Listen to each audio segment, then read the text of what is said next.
Hello दोस्तों, स्वागत है आपको हमारे इस YouTube चैनल में। आज के इस वीडियो में हम बात करने वाले हैं वैवाहिक बलात्कार के बारे में, मैरिटल रेप के बारे में। दोस्तों, दुनिया भर में 150 से अधिक ऐसे देश हैं जहां पे वैवाहिक बलात्कार, मैरिटल रेप को अपराध के श्रेणी में रखा जाता है। भारत में पहली बार 2015 में दिल्ली हाई कोर्ट में एक रिट जारी किया गया। हाल ही में दिल्ली हाई कोर्ट ने सरकार से मैरिटल रेप के संदर्भ में जवाब मांगा है कि सरकार मैरिटल रेप पर क्या एक्शन ले रही है। दोस्तों, बता दें, मैरिटल रेप यानी कि वैवाहिक बलात्कार से क्या तात्पर्य है। एक पति अपने पत्नी के साथ बिना पत्नी के इच्छा से उसके साथ जबरदस्ती यौन संबंध बनाता है तो इसे बलात्कार, वैवाहिक बलात्कार के श्रेणी में रखा जाता है।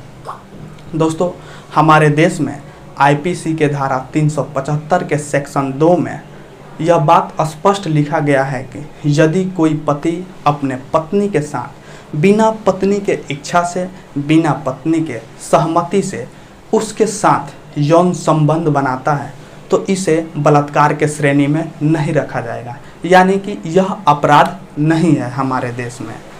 पति अगर पत्नी के साथ संबंध बनाता है तो यह हमारे देश में अपराध नहीं है। वहीं कुछ विधि विशेषज्ञ और महिला संगठन का इस पे तर्क है कि वर्तमान समय में हम 21वीं सदी के बुद्धिजीवी प्राणी हैं और इस 21वीं सदी में सभी को अपने गरिमापूर्ण और स्वतंत्रता से जीवन यापन करने के अधिकार है। तो हम पुराने रीति रिवाजों को क्यों फॉलो करें।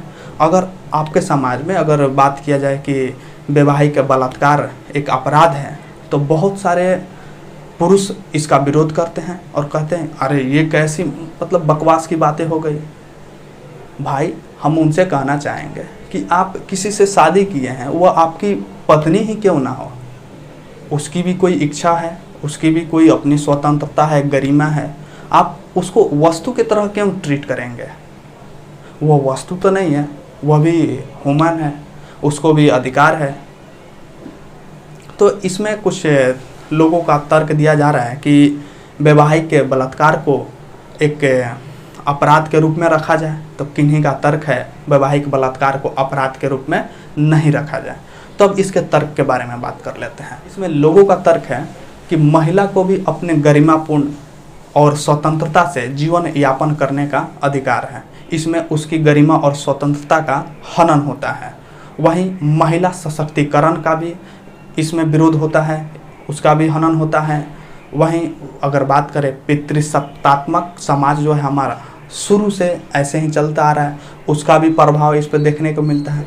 पुरुष हमेशा से महिला को दबा कर रखना चाहता है और वह नहीं चाहता है तो भाई सिंपल सी बात है, अगर सिंपल शब्दों में समझें। देखिए, अगर क्या केवल पुरुष की इच्छा से ही हमारा समाज चलेगा जैसे सदियों से चला आ रहा है। भाई, ये वर्तमान समय 21वीं सदी का समय है, इसमें सबको गरिमापूर्ण जीवन जीने का अधिकार है।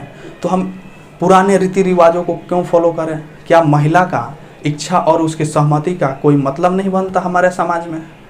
ये तो पूरी तरह से हमारे संविधान के कानून जो हैं उसका धजिया उड़ाया जा रहा है। हमारे संविधान में अनुच्छेद 14 कहता है विधि के समक्ष समानता, यानी कि कानून के सामने सब लोग समान हैं। 15 कहता है किसी के साथ रंग, त्वचा, जाति, धर्म, लिंग के आधार पर उसके साथ भेदभाव नहीं किया जाएगा। तो यहाँ पे क्या हो रहा है भाई, अगर महिला की इच्छा के जानने का कोशिश ही नहीं कर रहे हैं तो यहाँ पर तो महिला का दुरुपयोग की, उसको वस्तु की तरह ट्रीट कर रहे हैं आप। उसकी भी तो इच्छा है। तो ये हमारे जो कानून है 14-15, इसका भी तो हनन हो रहा है। इसके विरुद्ध में जाके हम काम कर रहे हैं। तो कुछ लोगों का यह तर्क है। वहीं कुछ लोग का यह भी तर्क है कि हमारा समाज जो है पितृसत्तात्मक समाज है, शुरू से रहा है, उसका भी प्रकोप इस पे देखने को मिल रहा है। पुरुष के इच्छा के हिसाब से ही क्या समाज को चलाया जाएगा। महिला का इच्छा, उसके गरिमा का कोई मतलब नहीं बनता हमारे समाज में। तो यह पितृसत्तात्मक जो हमारा शुरू से समाज रहा है उसका प्रकोप यहाँ पे देखने को मिलता है। एक और इसके संदर्भ में तर्क है। वर्ष 2013 में JS मूर्ति ने एक संगठन बनाया जिसमें वैवाहिक बलात्कार को एक अपराध के श्रेणी में रखा गया।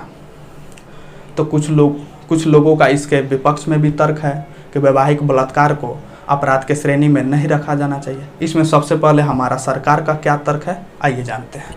सरकार कहती है कि शादी विवाह जो है एक प्रकार का सामाजिक संबंध स्थापित करता है, एकजुटता है, वह उसमें इससे समाज में अलगाव होगा। लोग अगर मैरिटल रेप को अगर अपराध की श्रेणी में रखा जाए तो लोग इसका दुरुपयोग करेंगे, महिलाओं द्वारा इसका दुरुपयोग किया जाएगा और सबसे ज़्यादा तलाक होगा इसमें, क्योंकि सरकार का इसके पीछे एक तर्क है। 2005 में एक घरेलू हिंसा से संबंधित संरक्षण के लिए एक कानून बनाया गया, जिसमें देखा गया कि महिला द्वारा इसका बहुत ज़्यादा दुरुपयोग किया जा रहा है। वहीं अगर दाम्पत्य जीवन की बात करते हैं तो दाम्पत्य जीवन में उनका निजी मामला होता है, यौन, जैसे कि वो यौन संबंध बनाते हैं तो उस समय कोर्ट को यह साबित करने में बहुत मुश्किल हो जाएगा, गवाह और साक्ष्य इकट्ठा करने में किस आधार पे किसको दोषी ठहराया जाए। इसमें तो आमतौर पर देखा जाएगा तो पुरुष को ही दोषी ठहराया जाएगा, तो इससे महिला कहीं ना कहीं से इसका दुरुपयोग करेगी।